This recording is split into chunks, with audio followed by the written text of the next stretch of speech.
إلهي أمين الحمد لله رب العالمين والصلاة والسلام على رسوله محمد وعلى آله وصحبه أجمعين. اللهم ربنا تقبل منا إنك أنت السميع العليم وتب علينا يا مولانا إنك أنت التواب الرحيم. واهدنا ووفقنا إلى الصراط المستقيم. الحمد لله رب العالمين والصلاة والسلام على رسوله محمد وعلى آله وصحبه أجمعين. Ya Rabbim Allah'ın din rahmetine şunu bırak irtela yani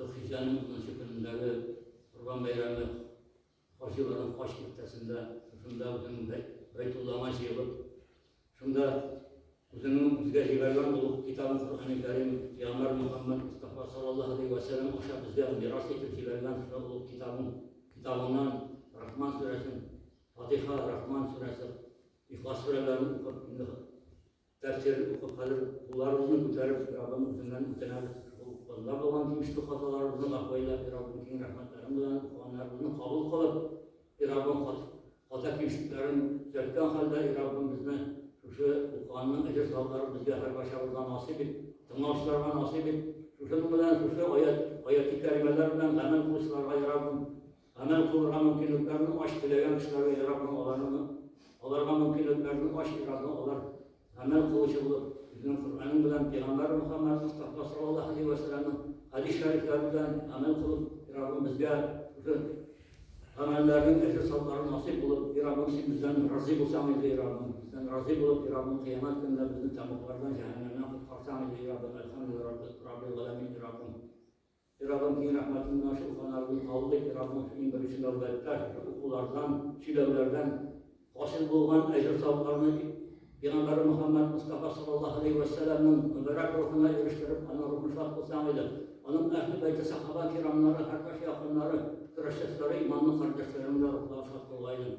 Şuayı eriştirsem idi Peygamberimiz Atabız Aleyhi aleyhisselam ruhuna, anabız Allah radiyallahu anh ruhuna, Peygamberimiz milletimizin atası buluşu İbrahim aleyhisselam ruhuna, onun oğlu İsmail aleyhisselam ruhuna, şuayı Allah'ın bir günlerce enbiyeler, mursalinler, sahabeler, tabi'inler, ustazlarımız, din halimler, bizim de ruhlarını şad kılayın.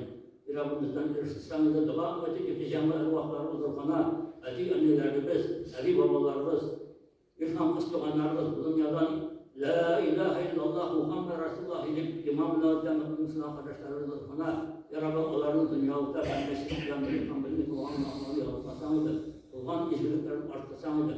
Onların kıyamet gününde de hem kıyamette kadar da rahmetlerine eriştiren Rabbim onlarını kabir hamtamız basatlarına azat kılsanıydı Rabbim. İlk isenlerine yavnik bizimde hayırlı ömürler nasip etti. Oraya yıllara gönderdi. Afetlerden böyle fazlalardan sakla ol. Her türlü zulmünden de kefir zulmünden sakla. Deşal fitnesinden sakla. Şeytan vesveselerinden her işimizden üzümlerine tevekkül kıldık. Üzümlerine yardım kılıyoruz. Hiç günden doğru Rabbim yardımına taşlamak. Senin hiç dediğin yok. Sana bir Rabbim bir üzümlerine hayırlı kılavuz. Üzümlerine yardım kılıyoruz. Yardımına taşlamak. Elhamdülillah Rabbil alemin. Vessalatu vesselamu ala Resulih Muhammedin ve ala alihi ve sahbihi ecmaîn.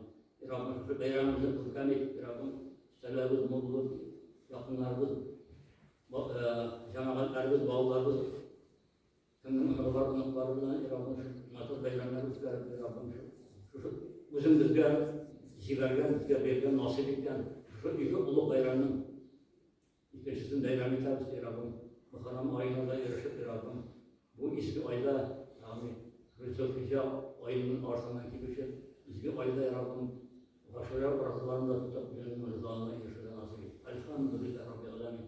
Vessalatu vesselamu ala Resulih Muhammedin ve ala alihi ve ecmaîn. Rabbena amennâ fâfir